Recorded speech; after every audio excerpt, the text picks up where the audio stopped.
Le agradezco esta tarde al doctor Alejandro Sánchez, investigador del Instituto de Biotecnología de la Universidad Nacional Autónoma de México. Gracias por estar aquí con nosotros. Buena tarde, Alejandro. ¿Qué tal? Muy buenas tardes, Adán. Un saludo a ti y a todo el auditorio. El sistema de vacunación o el programa de vacunación que este país había manejado durante años, ¿es eficiente? ¿Había entregado resultados importantes y realmente hubo un cambio en los últimos 3 años, 4? Fíjate que México en los noventas era uno de los países con mejores esquemas de vacunación, no solamente en el país, sino en Latinoamérica.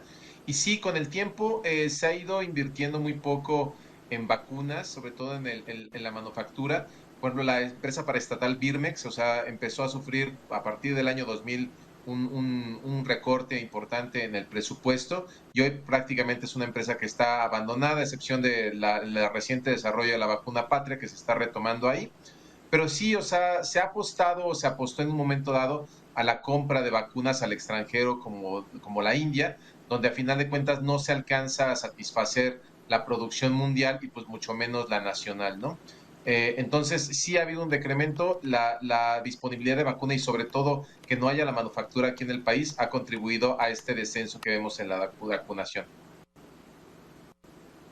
El esquema y los programas de vacunación, las semanas nacionales de vacunación, funcionaban, daban una cobertura importante a la población. Sí, definitivamente. Las semanas de vacunación que finalmente son disposiciones que se toman de la Organización Mundial de la Salud, la Organización Panamericana de la Salud, que es el área que nos corresponde a nosotros, pues dictan que se hacen de 2 a 3 semanas de vacunación, dependiendo la población objetivo. Por ejemplo, hay varias poblaciones, en particular, creo que la que nos interesa más es la de los niños de 0 a 9 años, donde el esquema de vacunación pues, consiste en 5 vacunas básicas, digamos, y esas 5 vacunas, pues finalmente se tienen que ir algunas reforzando en este periodo de tiempo, de los 0 a los 9 años, ¿no? Sobre todo aquellas vacunas que se ponen al nacer son las más importantes para proteger y sobre todo evitar que enfermedades que antes consideramos ya erradicadas, pues finalmente ahora vemos su reaparición en muchas partes del mundo y México no es la excepción. El esquema de vacunación que se utilizó ahora para COVID-19 fue lento, algunas personas decían por la forma en que se llevó a cabo de las primeras dosis, pero finalmente se logró de alguna manera dar una cobertura importante a la población en el caso de COVID-19, contra COVID-19. Sí, fíjate que el reto con COVID-19 en un inicio era, pues bueno, el desarrollo de la vacuna. Una vez desarrollada, era la producción y la logística. Recordemos que finalmente con el tiempo se fueron autorizando más y más vacunas, pero digamos que había que satisfacer las necesidades de 7 billones de personas alrededor del mundo. En México, pues somos simplemente 127 o 128 millones de habitantes, los cuales la mayoría iban a tener que recibir entre 1 y 2 dosis y después se vio que la necesidad de los refuerzos era importante. Algunas de las vacunas requerían, por ejemplo, cierta cadena de frío, como las vacunas de RNA mensajero, y finalmente esto hacía mucho más difícil su logística. Y uno de los grandes problemas que se debió digamos, a los retos que había en la producción y en la logística para las vacunas es digamos, este objetivo que se tiene en las semanas de vacunación. Tratas de que la vacunación sea casi sincrónica y vacunes pues arriba de un 60 o 70% de la población, digamos, en cuestión, la vacunes todo al mismo tiempo y esto ayuda mucho. Esto no sucedió con COVID. Y finalmente yo espero que ahorita con los refuerzos que se están desarrollando, el refuerzo bivalente que ya cubre contra o te protege contra las nuevas variantes, pues esto lo podamos hacer de manera más sincrónica y podamos cortar la transmisión o disminuir la transmisión del virus de SARS-CoV-2. Luego vienen otras situaciones, por ejemplo, influenza, que en 2009, 2010 fue también toda una efervescencia por vacunarse contra la influenza, esta llamada H1N1, que fue también intensa esa situación. Y ahora influenza casi ya no es tomada en cuenta no mucho por la autoridad, digamos, no de manera intensa, y por la población, pues menos, ya casi no se la ponen. Sí, eso es un grave error. Mira, a final de cuentas, a partir del 2009 sucedieron ciertas cosas que minaron un poco la confianza de las personas. En el desarrollo que hubo de la vacuna para el 2009 de este nuevo virus que surgió en ese momento, digamos que hubo un proceso en la cual el desarrollo de la vacuna no confería la inmunidad y finalmente esto se arregló. Y pues, digamos que en un periodo muy corto pues realmente se reingeneró la vacuna para ofrecer esta protección a todos, y estar parte del cuadro básico, ¿no? Sin embargo, pues esto se ha dejado como opcional.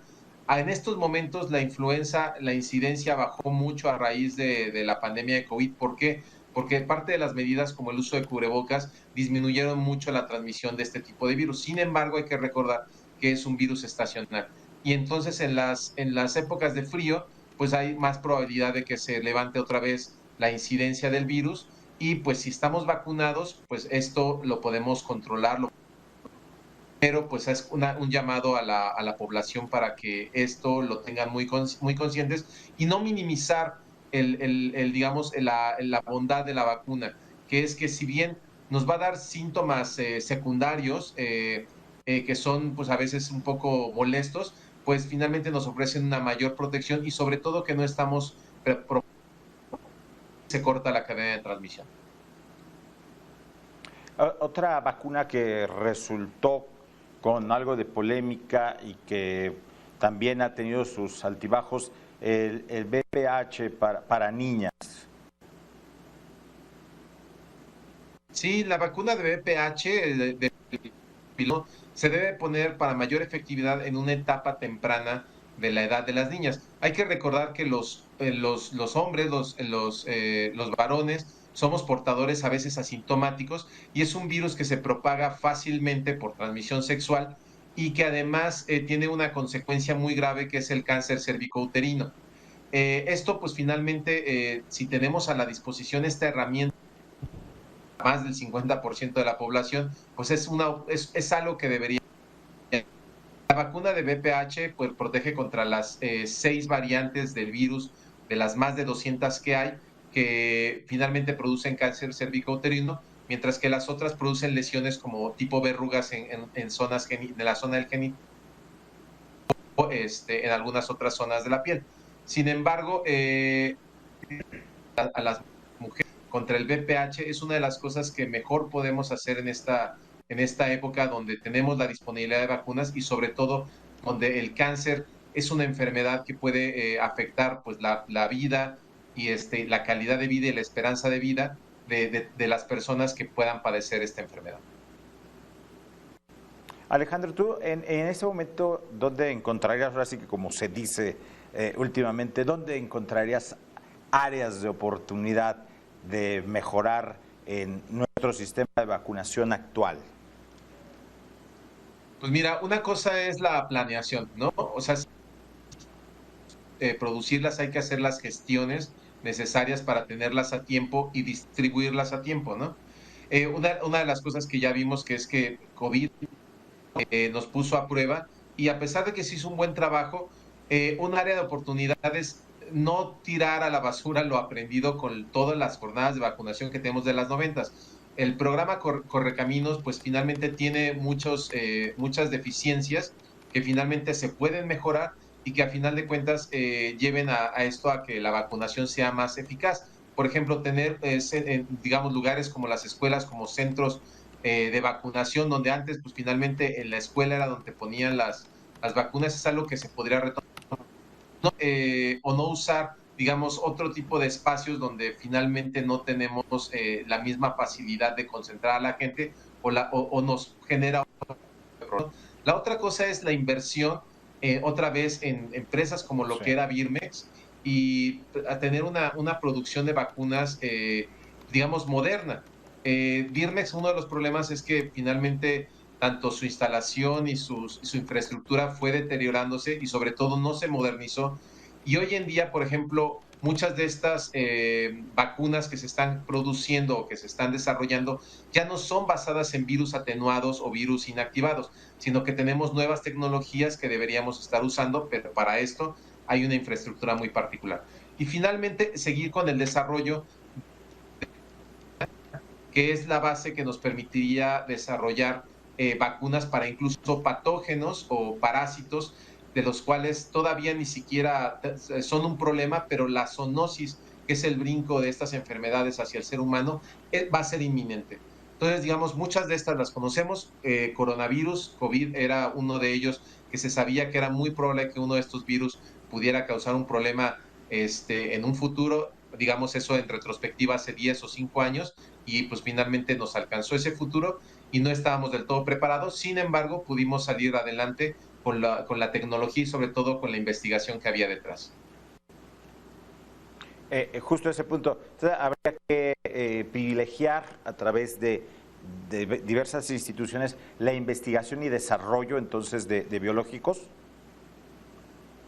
Sí, definitivamente. Yo creo que hay una muy buena capacidad en el país de desarrollar biológicos y tal vez centrarse en unos cuantos, ¿no? Por ejemplo, en el vacuna patria es una cosa que pues finalmente se ha dejado Sí. de lado por ciertas razones que tienen que ver principalmente con presupuesto, posibilidad de encontrar, digamos, gente que se incorpora a las pruebas de las fases clínicas para tener esta vacuna aprobada. Pero digamos que hay muchas vacunas que se producían antes aquí en México y que ya no se producen por la misma carencia de la infraestructura. Y sobre todo que aquí tenemos, pues, digamos, una cantidad de científicos muy grande, de biotecnólogos. De hecho, esto cae mucho en la rama de la biotecnología, que nos permitiría desarrollar algunas vacunas para satisfacer la necesidad o las necesidades nacionales y que finalmente nos va a dejar cada vez menos de consumir estos biológicos del extranjero y poco a poco empezarlos a tener desarrollados y producidos en el país. Pues Alejandro Sánchez, médico, te agradecemos mucho, investigador del Instituto de Biotecnología de la UNAM. Muchas gracias por estos minutos con Mega Noticias MX. Muchísimas gracias por el espacio y por favor vacúnense de ser posible, completen su Sí. ahorita contra influenza y SARS-CoV-2.